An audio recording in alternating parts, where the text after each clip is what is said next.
ఏ జీవి ఏంటమ్మా అలా పాతేశారు? మా వైజాగ్ బీచ్ లో లోపల ఇసుక లోపల ఇలా ఏంటమ్మా? మ్యూజిక్ సిట్టింగ్ అని పిలిచారు సార్, పాతేశాడు సార్. ఈ అనిల్ చూస్తే వణికేచేస్తుందమ్మా. ఏదో ఒకటి అడుగుతాడు. నాకు తెలిసి పటాసప్పుడు బానే ఉన్నాడు సార్. మీరే బాగా ప్యాంపర్ చేశారు. నేను పాడతా దగ్గర నుంచి ఈయన్ని పాతేసే దాకా తీసుకొచ్చారు. సార్ సార్ సార్ సార్ ఏంటి ఏంటి ఏంటి సార్, సార్, సార్, అక్కడ చూడండి.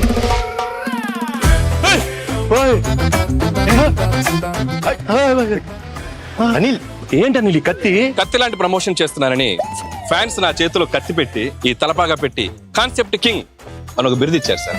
కానీ ఈ కత్తి చూడగానే ముహూర్తం రోజు ఒక కత్తి లాంటి ఒక వైరల్ ఐడియా చేయాలన్నది. కానీ ఎన్ని ఎన్ని ఎన్ని ఐడియాలు నేనే ఇవ్వాలి? ఒక ఐడియా మీరు ఇవ్వచ్చు కదా. కత్తి లాంటి ఐడియా ఇస్తానమ్మా. అప్పుడు కత్తి మీ చేతిలో ఉండాలి సార్.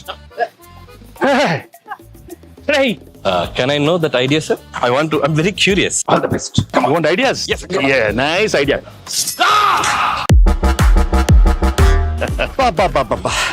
రావిపూడి రక్తంతో విజయ తిలకం దిద్దిన వెంకటేష్ గారు.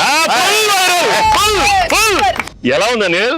వైరల్ ఫీవర్ వచ్చాను నేను బయలుదేరి. ఆగమ్మా అనిలు, ఈ సినిమాలో ఇంకో హీరో ఉన్నాడు. మరి నాతో తిలకం పెట్టించుకోవాలి.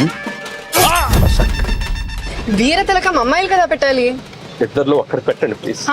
ఇద్దరం పెడతాం.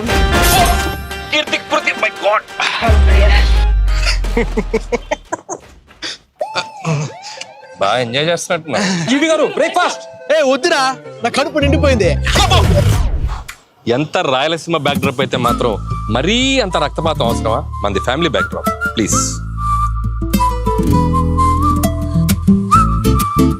మేమంతా ఇప్పుడు కలిసాం, వచ్చే సంక్రాంతికి మిమ్మల్ని కలుస్తాం.